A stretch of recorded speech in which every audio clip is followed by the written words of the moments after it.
El libro de Josué, el capítulo 3, voy a invitarles a que se pongan de pie. Recuerden que este es el tiempo más importante de la reunión, así que vamos a procurar quedarnos sentados, prestar atención.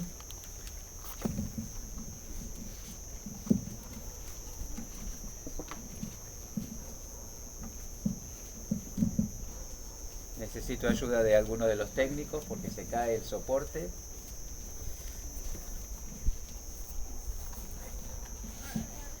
Josué capítulo 3, esa es nuestra lectura, así que luego de leerlo nos quedamos de pie y encomendamos al Señor.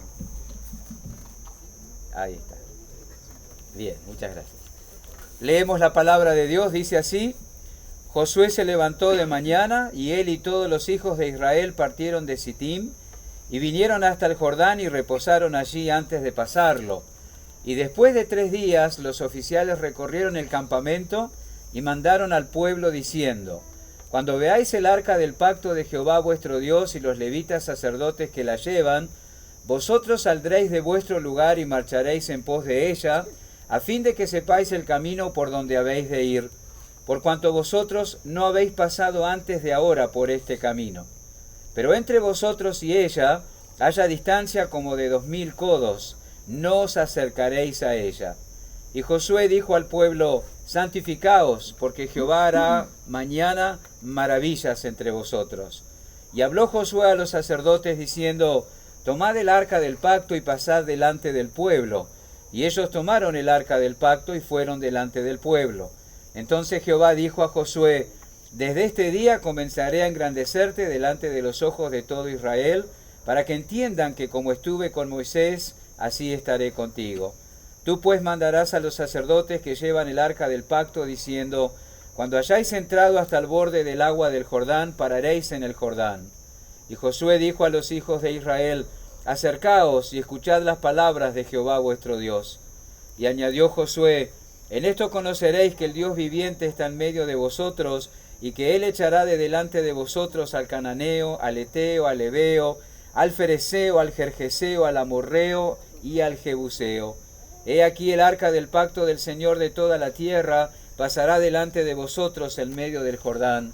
Tomad pues ahora 12 hombres de las tribus de Israel, uno de cada tribu, y cuando las plantas de los pies de los sacerdotes que llevan el arca de Jehová, Señor de toda la tierra, se asienten en las aguas del Jordán, las aguas del Jordán se dividirán, porque las aguas que vienen de arriba se detendrán en un montón.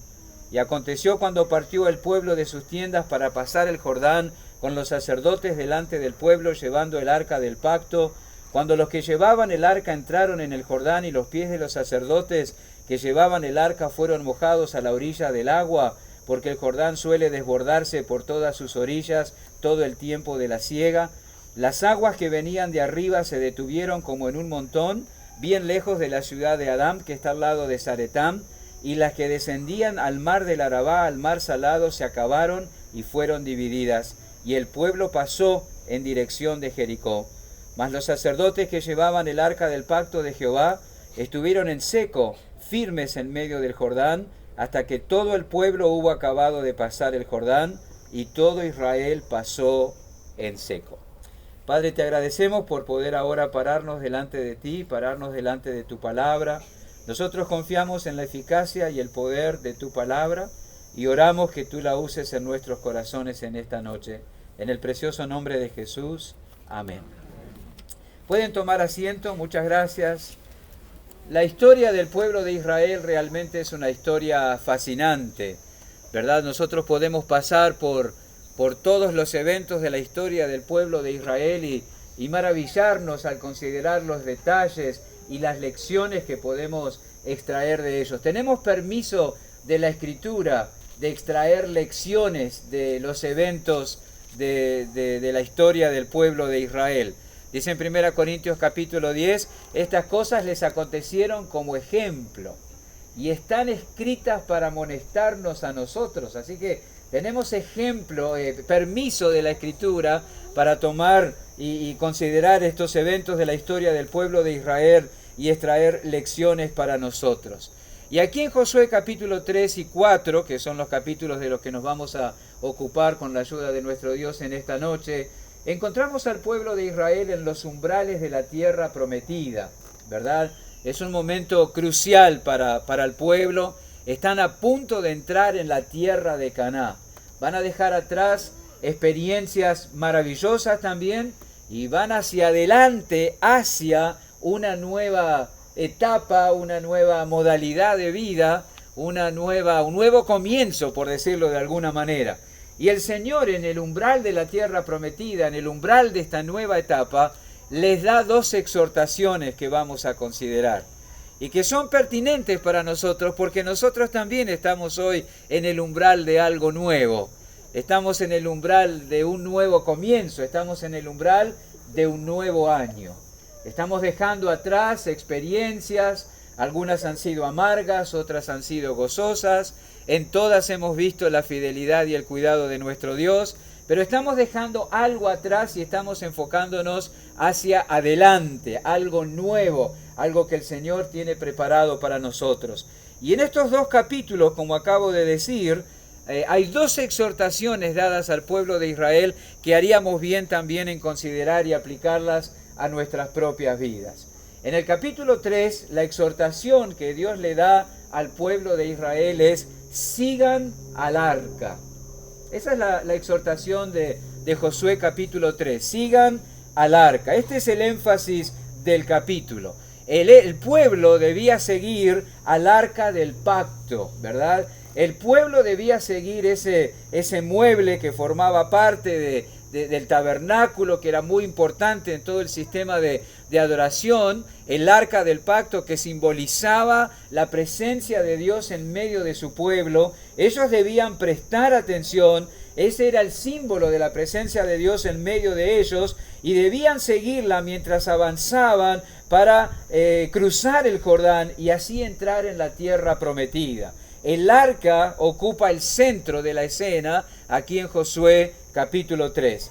Este era un momento crucial para Israel, lo acabamos de decir. Habían salido de Egipto, ya había pasado el tiempo de la esclavitud, Dios había levantado a Moisés, habían vivido todo aquel despliegue de poder de parte de Dios en las plagas. Dios abrió el camino, quebrantó la obstinación de Faraón y ellos salieron de Egipto. Ellos también habían atravesado el desierto, ¿verdad? Dios había cuidado de ellos fielmente, no les había faltado absolutamente nada, ni un solo día faltó el Señor al compromiso que tenía con ellos.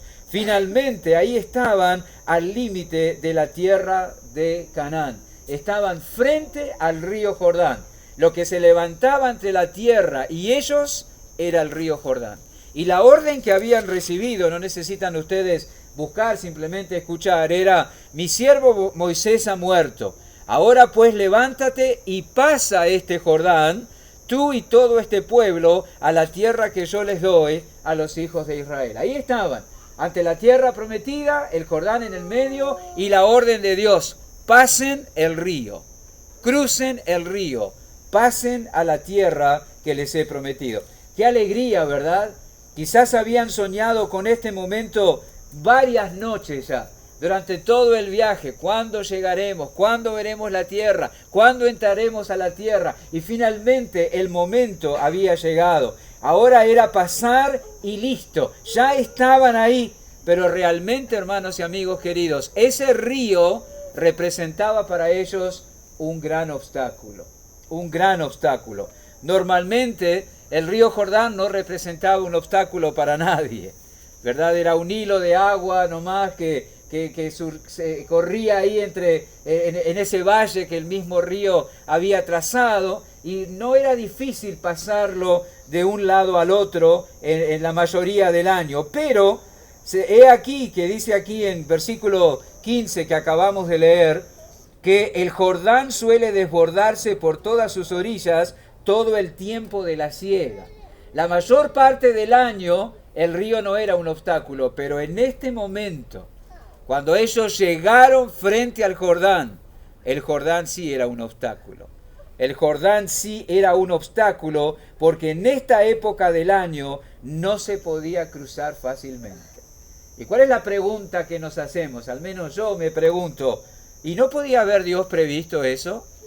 ¿No podía Dios haberlos traído ahí al borde del Jordán, a la puerta de la tierra prometida, en un momento cuando fuera fácil cruzarlo? ¿Cómo fue que Dios no tuvo en cuenta que este no era el mejor momento para cruzar el río? Llegar ahí justo en la época en la que el río se desbordaba, porque el agua descendía en torrentes de las montañas que bordeaban el río, ¿verdad? Y el río se hacía realmente imposible de cruzar. Probablemente algún individuo fuerte, algún individuo valiente, algún individuo osado, algún individuo que no tuviera mucho que perder, se atrevería a cruzar el río en esas condiciones. Pero una multitud, millones de personas, donde había ancianos, donde había mujeres, donde había niños, donde llevaban bultos, donde llevaban ganado, ¿cómo iba a ser esa multitud para cruzar ese río? ¿Cómo iban a hacer ellos para sortear ese obstáculo? ¿Qué pensarían los israelitas ante el río, verdad? Dice el capítulo 3, el versículo 1 y 2 ahí, que Josué se levantó de mañana, él y todos los hijos de Israel partieron de Sittim, vinieron hasta el Jordán y reposaron allí antes de pasarlo, y después de 3 días, estuvieron 3 días parados ante el Jordán, sentían el ruido del torrente, veían el río ocupando más y más terreno y quizás pensarían, ¿qué vamos a hacer? ¿Cómo lo vamos a hacer? ¿Por qué Dios nos trajo hasta aquí? ¿Qué estarían pensando en sus corazones? Humanamente mirarían aquello y dirían, imposible, vamos a tener que esperar otro momento del año, imposible cruzarlo. No hay duda, ¿verdad?, que aquello venía de Dios. Dios los tuvo 3 días mirando el obstáculo, porque cuanto mayor conciencia tenemos de la dificultad, mayor será después la admiración, el regocijo y la gratitud cuando el Señor abra el camino y nos permita seguir. Así que no te desesperes cuando la imposibilidad o el obstáculo permanece por mucho tiempo. El Señor quiere que veas cuán grande es el obstáculo para que luego tomes nota de que Él es más grande que eso y te regocijes en su obra y en su bondad. Dios había elaborado un plan para que el pueblo lo cruzara y para que entrara en la tierra. Y la clave de ese plan era el arca. Ahí los versículos 3 y 4 mandaron al pueblo diciendo, cuando veáis el arca del pacto de Jehová vuestro Dios, marcharéis en pos de ella. Esa es la exhortación. Sigan al arca. Sigan al arca. ¿Quieren cruzar el Jordán? ¿Quieren entrar en la tierra prometida? Sigan al arca. Esa era la exhortación. Dios había elaborado ese plan y la clave estaba allí. ¿Qué era el arca? Bueno, seguramente la mayoría de nosotros sabemos que el arca era una caja de madera recubierta de oro. En Éxodo capítulo 37 se nos indica cómo fue construida. El arca por lo general estaba oculta a los ojos del pueblo, guardada en el ambiente más profundo, en el ambiente más interior del tabernáculo, ¿verdad? Detrás de un velo pesado, inmenso, hermosamente labrado. Una vez al año, dice la Escritura, el sumo sacerdote entraba a ese ambiente y rociaba con sangre la tapa de ese mueble, que se llamaba el propiciatorio. ¿Verdad? Una vez al año, esa tapa de esa arca, de ese mueble, allí escondida, era rociada con la sangre del sacrificio. Y en ese tiempo, dentro del arca, estaban las 2 tablas de piedra, ¿verdad?, donde Dios se había escrito los 10 mandamientos, tablas que Él le había entregado en mano a Moisés. Dentro del arca, encima el propiciatorio. Y aquella ley, desobedecida y desoída por el pueblo de Dios, clamaba a Dios por justicia, clamaba al juez por castigo al desobediente. Pero la sangre rociada sobre el propiciatorio acallaba las demandas de la ley y hacía posible que Dios siguiera morando en medio de su pueblo. Qué maravillosa provisión, ¿verdad? Y qué preciosa imagen y anticipación de la obra de Cristo. Cristo es la propiciación por nuestros pecados. Y esa palabra viene de propiciatorio, la tapa del arca, ¿verdad? El lugar donde se rociaba la sangre, el lugar donde se satisfacía las demandas de la ley, el lugar donde Dios miraba y remitía el castigo. Cristo es la propiciación por nuestros pecados. Qué preciosa provisión. El hecho es que Dios los guiaría para cruzar el río, el hecho es que Dios los guiaría para entrar en la tierra y lo haría por medio del arca. El pueblo debía seguirlo. Seguir el arca era seguir a Dios mismo, ¿verdad? Porque eso era el símbolo de la presencia de Dios en medio de su pueblo. Fíjense, Dios recalca en el versículo 4, sigan el arca a fin de que sepáis el camino por donde habéis de ir, por cuanto vosotros no habéis pasado antes de ahora por este camino. Eso es interesante, no conocían el camino, no tenían idea del cómo ni tampoco por dónde ir. Dios los guiaría, Él sí conocía el camino. Él sí iría delante de ellos. Él los guiaría a través de las aguas torrentosas. Él los llevaría hasta el otro lado. Debían depender y confiar en Él. Debían atender la exhortación. Sigan el arca. Ese era el plan.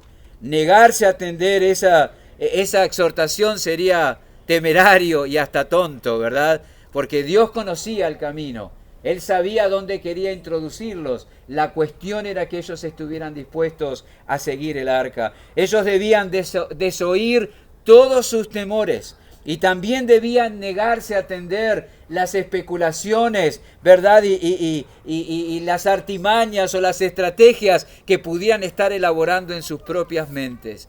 Qué difícil es abandonarnos a la dirección del Señor. Qué difícil es abandonarnos totalmente a la dirección del Señor. Porque nosotros tenemos nuestras ideas, nosotros tenemos nuestro bagaje de conocimiento, nosotros tenemos nuestras experiencias, nosotros tenemos nuestros puntos de vista, nosotros tenemos nuestra educación, ¿verdad? Y es difícil negarse a escuchar, a atender, a prestar atención a todas esas tendencias y cuestionamientos y empujes que tenemos dentro de nuestro corazón. Pero es lo mejor que podemos hacer. Te haré entender y te enseñaré el camino por el que debes andar. Sobre ti fijaré mis ojos. No seáis como el caballo, como el mulo, sin entendimiento, que han de ser sujetos con cabestro y con freno, porque si no, no se sujetarán a ti. ¿Cuántas veces nos parecemos al caballo? Salimos disparados locamente. ¿Cuántas veces nos parecemos al burro? Nos trancamos ahí, no hay quien nos mueva. Dios dice, no seáis ni como el caballo ni como el mulo. Sigue el arca. Sígueme a mí. Déjame que yo te dirija. Eso es. El pueblo iría siguiendo el arca, ¿verdad? Por el camino seguro. El pueblo sabría, siguiendo el arca, que Dios estaba con ellos, que realmente podía hacerse cargo de cualquier cosa y realmente darles la tierra prometida. Él atravesaría el río y detrás de ellos, de él, lo harían ellos. Capítulo 3, versículo 11. He aquí el arca del pacto del Señor de toda la tierra pasará delante de vosotros en medio del Jordán.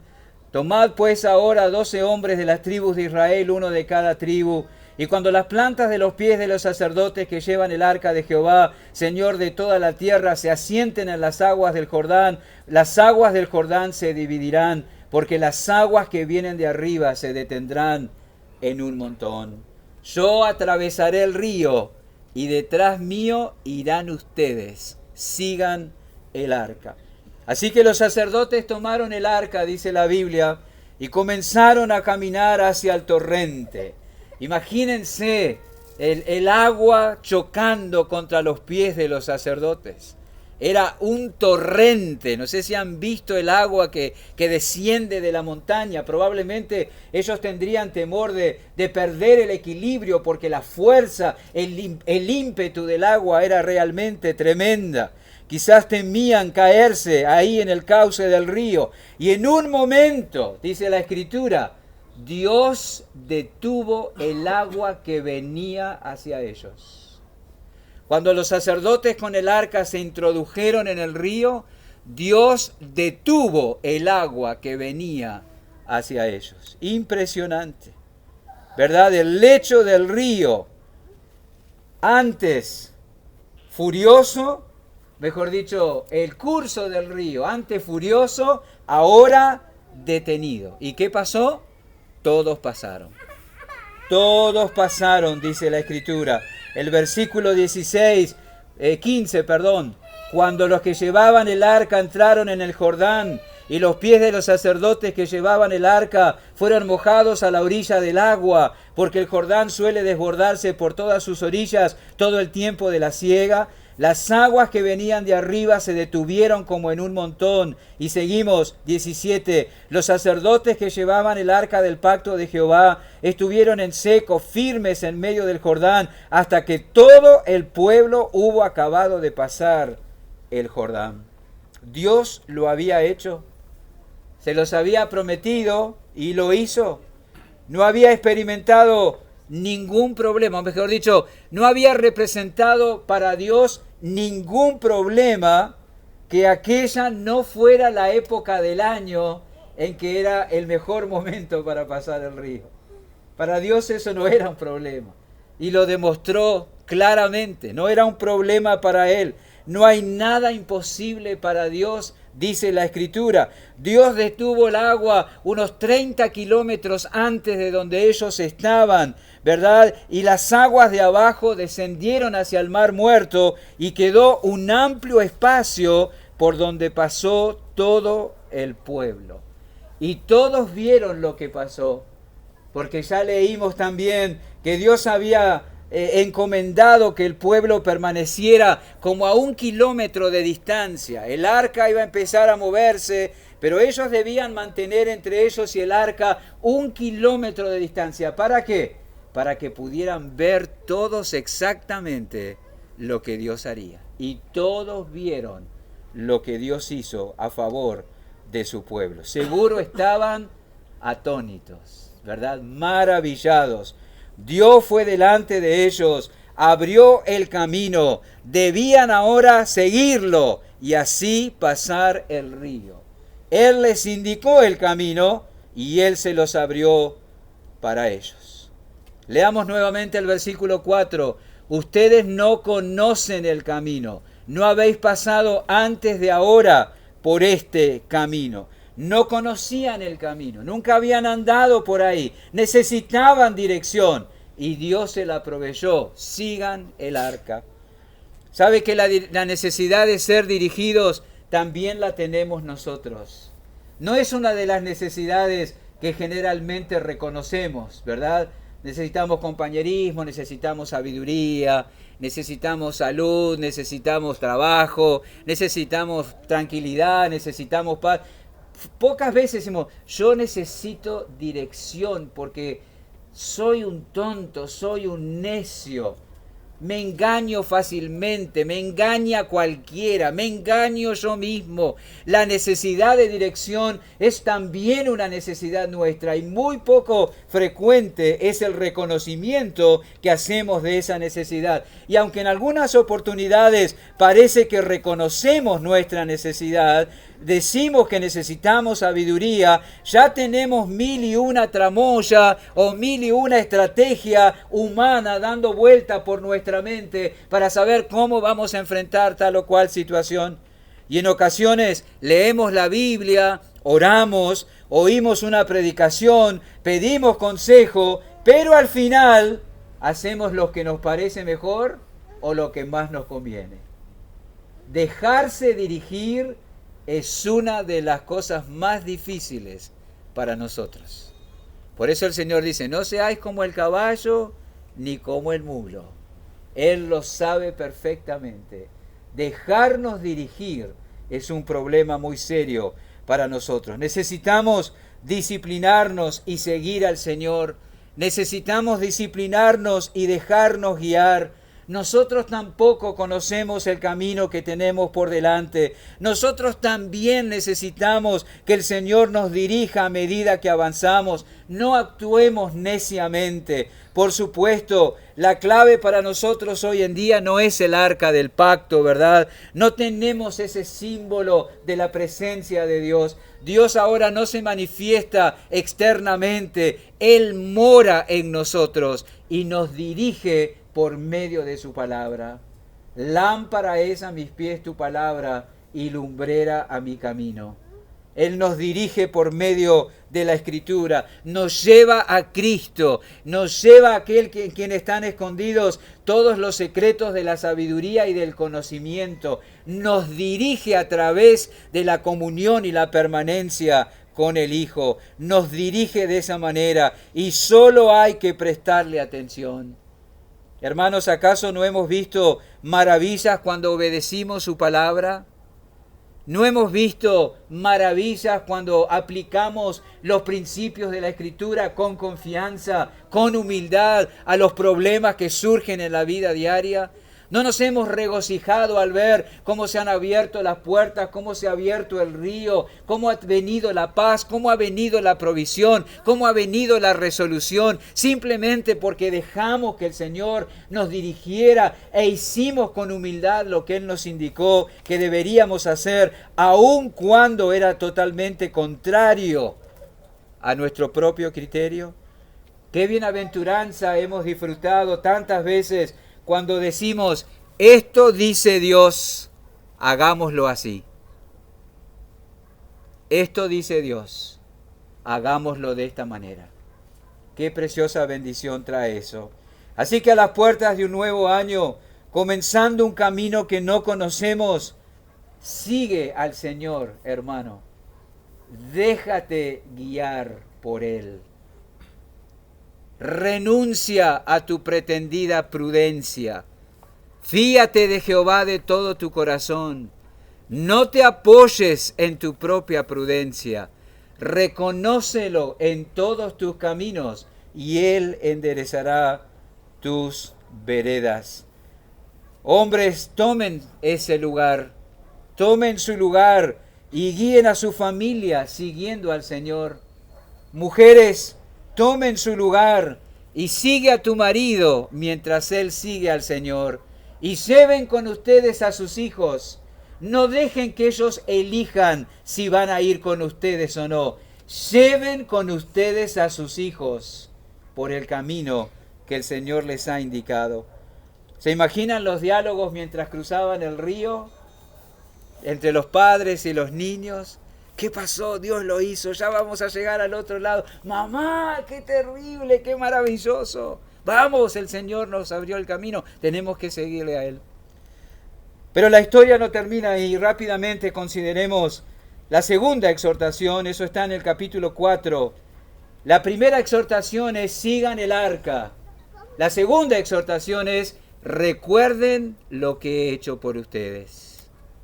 Esa es la segunda exhortación. Recuerden lo que yo he hecho por ustedes. Leemos en este capítulo que todo el pueblo pasó el Jordán. Capítulo 4, versículo 10. Los sacerdotes que llevaban el arca se pararon en medio del Jordán hasta que se hizo todo lo que Jehová había mandado a Josué que dijese al pueblo, conforme a todas las cosas que Moisés había mandado a Josué, y el pueblo se dio prisa y pasó. Y cuando todo el pueblo acabó de pasar, también pasó el arca de Jehová y los sacerdotes en presencia del pueblo. Fijémonos, hermanos, que los sacerdotes con el arca no se movieron de en medio del río hasta que todos hubieran pasado. Y una vez que todo el pueblo estuvo del otro lado, los sacerdotes entonces partieron, portando el arca, también pasaron hacia el otro lado. ¿Y qué pasó? Versículo 14, ahí en capítulo 4. En aquel día Jehová engrandeció a Josué a los ojos de todo Israel, y le temieron como habían temido a Moisés todos los días de su vida. Luego Jehová habló a Josué diciendo, manda a los sacerdotes que llevan el arca del testimonio que suban del Jordán. Y Josué mandó a los sacerdotes diciendo, subid del Jordán. Y aconteció que cuando los sacerdotes que llevaban el arca del pacto de Jehová subieron del medio del Jordán, y las plantas de los pies de los sacerdotes estuvieron en el lugar seco, las aguas del Jordán se volvieron a su lugar, corriendo como antes sobre todos sus bordes. Una vez que todo el pueblo pasó, entonces el río volvió a correr. ¿Se imaginan el estruendo? Sentirían el agua venir. Otra vez. ¿Se imaginan el espectáculo? ¿Se imaginan el estupor? Había un propósito para todo eso. Dice versículo 24 del capítulo 4. Para que todos los pueblos de la tierra conozcan que la mano de Jehová es poderosa, para que temáis a Jehová vuestro Dios todos los días. ¿Por qué hizo Dios eso? Para ser conocido y para que todos le temieran. Hay un error que cometemos los cristianos y hay que tener cuidado, es muy sutil.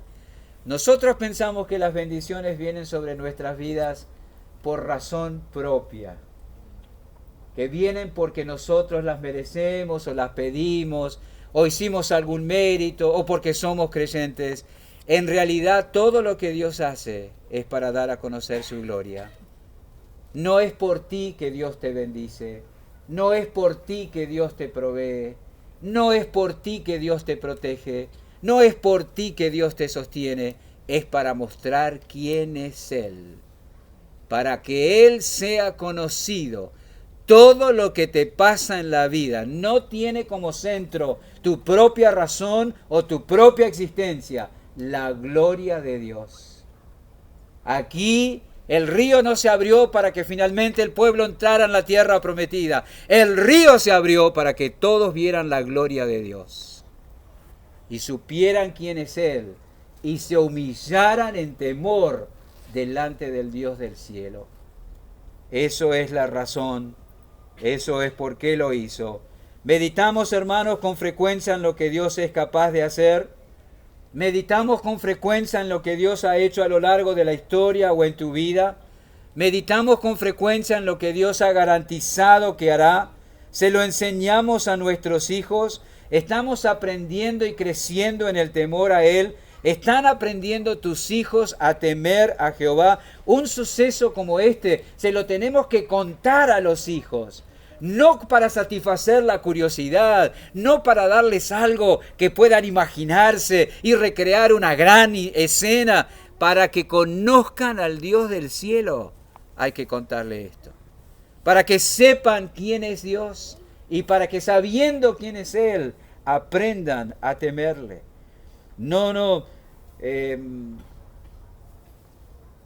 Lamentablemente muchos de los creyentes nos conducimos con mucha liviandad delante del Dios del cielo. Aún en la forma que nos vestimos muchas veces, la falta de pudor, la falta de modestia, la liviandad con la que venimos a las reuniones o abrimos la Biblia, el desinterés con el que cantamos o compartimos las cosas del Señor, liviandad porque no tenemos conciencia de la grandeza del Dios del cielo. Que Dios nos perdone y nos cambie, transforme nuestro corazón. Si conociéramos y meditáramos en la grandeza de nuestro Dios, seríamos más prudentes, más sabios, más humildes, más consagrados, más santificados. Así debería ser el pueblo de Dios.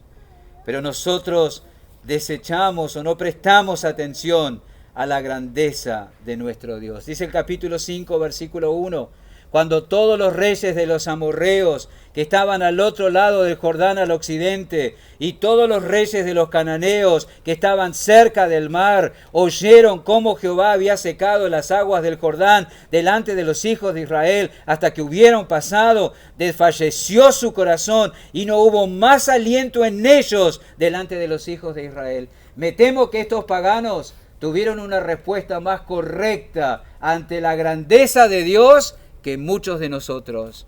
Y fíjense que estos paganos no vieron al río abierto, no vieron cómo Dios lo abrió, oyeron lo mismo que nosotros oímos, y debería despertarse en nosotros ese mismo temor.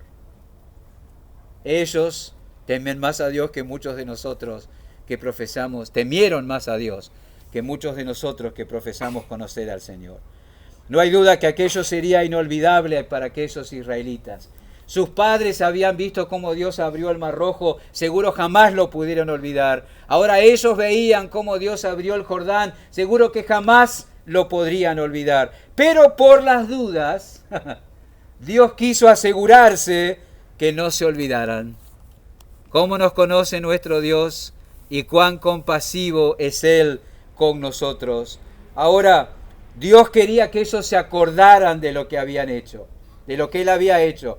Pero fíjense que no solamente quería que ellos se acordaran, también quería que se acordaran sus hijos y sus nietos también.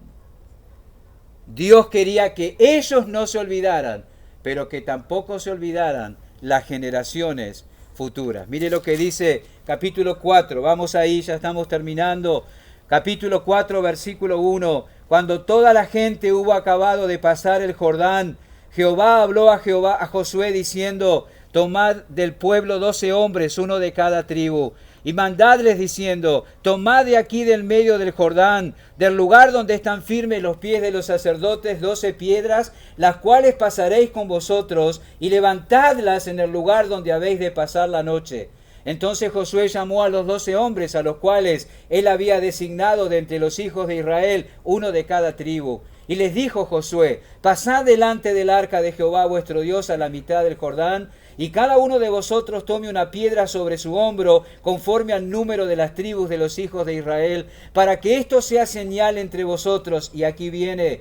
Y cuando vuestros hijos preguntaren a sus padres mañana diciendo, ¿qué significan estas piedras? Les responderéis que las aguas del Jordán fueron divididas delante del arca del pacto de Jehová. Cuando ella pasó el Jordán, las aguas del Jordán se dividieron y estas piedras servirán de monumento conmemorativo a los hijos de Israel para siempre.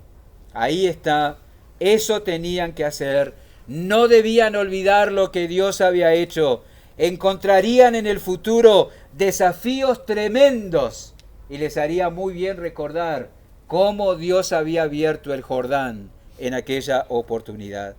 Estos fueron los desafíos planteados para el pueblo en las puertas de la tierra prometida: seguir el arca y no olvidarse de lo que Dios había hecho por ellos. Y tomemos nota, en esto de no olvidarse lo que Dios había hecho por ellos, el énfasis está en los niños, en los hijos.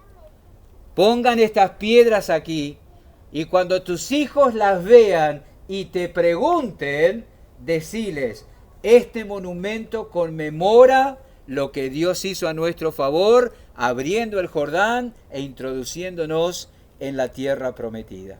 Fíjense que Dios ordenó poner estas piedras para provocar preguntas. Cuando los niños vieran este monumento de piedras y preguntaren qué significan, díganle, Dios abrió el Jordán milagrosamente. En una época donde el Jordán estaba desbordado por todas sus orillas, hizo un milagro. El arca entró primero y cuando los pies de los sacerdotes se mojaron en el Jordán, el agua se abrió, se paró allá 30 kilómetros al norte, desapareció la del sur y pasamos. Dios lo hizo. Eso conmemora ese monumento. Dios quería provocar la curiosidad de los niños y que los padres aprovecharan esa curiosidad para hablarles de Él.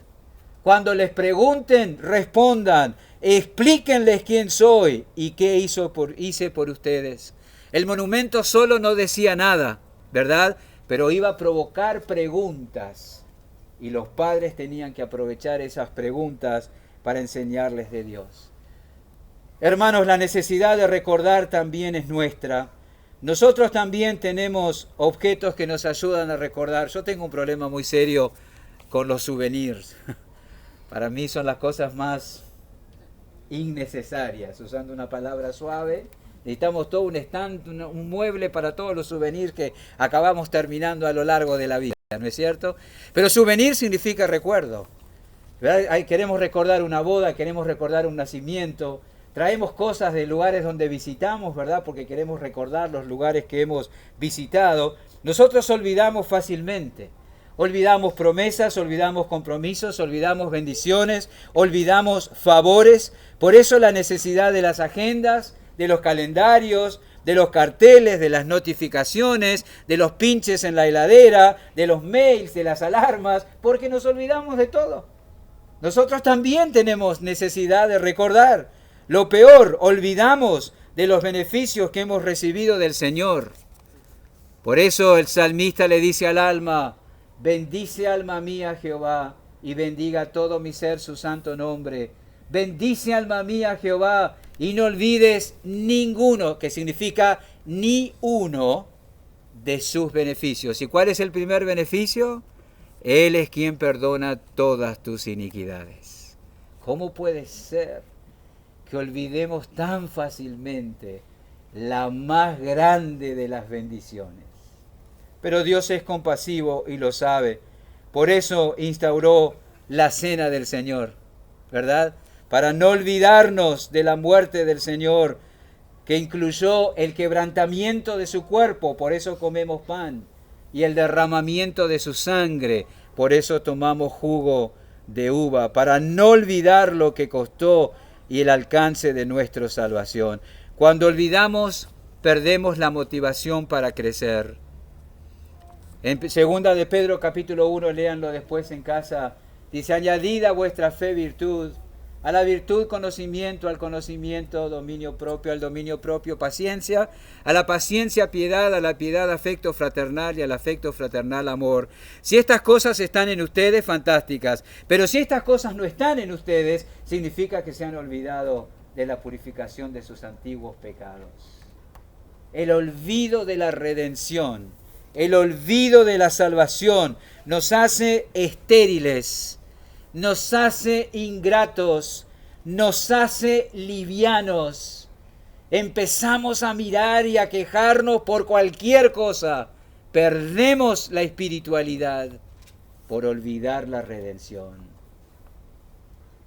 Qué fácil olvidamos. Dios nos guarde de semejante condición.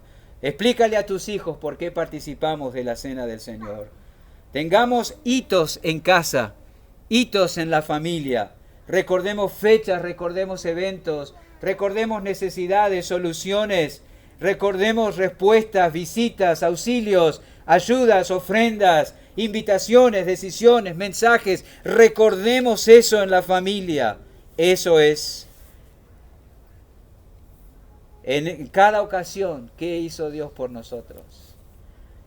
Me encanta recorrer y mirar los recuerdos de Pablo en sus cartas. Uno solo voy a mencionar, porque ya estamos muy sobre la hora de tener que terminar, sí o sí.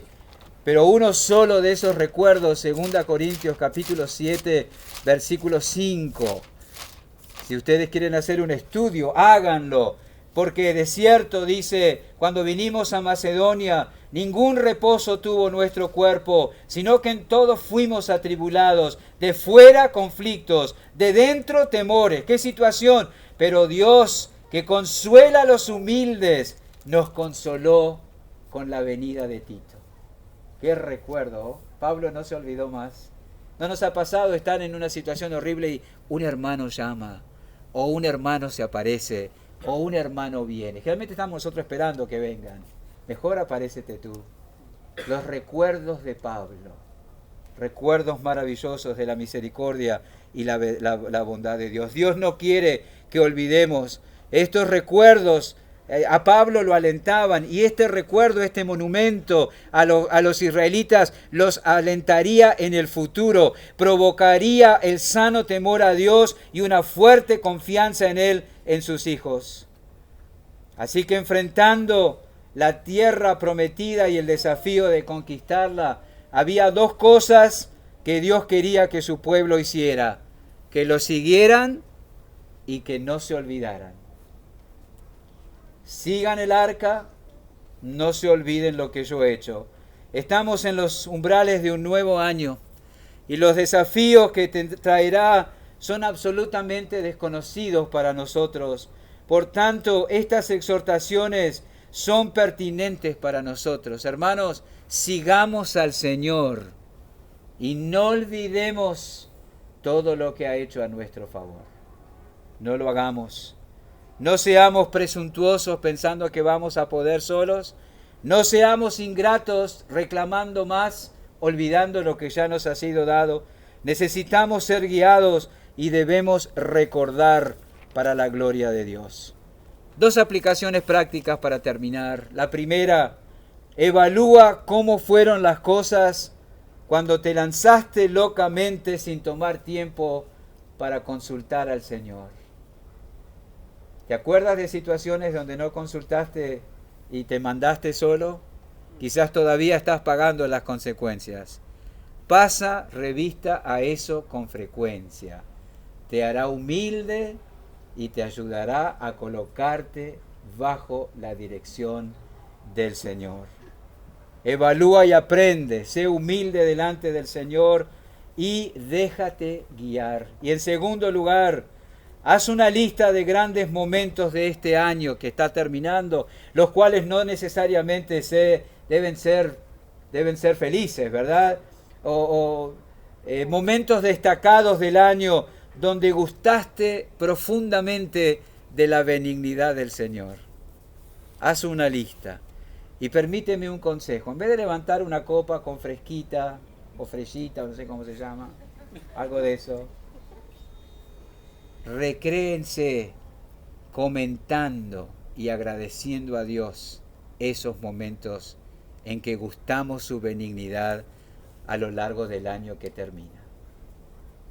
Recordemos, sigamos al Señor y recordemos lo que Él ha hecho por nosotros. Padre, gracias por darnos la oportunidad de mirar la Escritura esta noche. Gracias por este tiempo juntos. Confiamos que tu palabra la usarás en cada corazón, según tu propósito y nuestra necesidad delante de ti. En el nombre de Jesús, amén. Vamos a comer ahora y tomar algo fresco. Amén, amén y amén. Ahí está, lo dije yo por todos ustedes. Necesitamos esta colaboración. La mitad de las sillas hay que retirarlas y darlas vueltas mirando para allá. Y la otra mitad hay que llevarlas contra la pared. Y aquellas 3 mesas que están allá decoradas tienen que ser puestas en el medio. Así empezamos a traer la comida y la bebida y disfrutamos del ágape. Todavía no oramos por los alimentos, así que después vamos a orar y podremos comer. Gracias.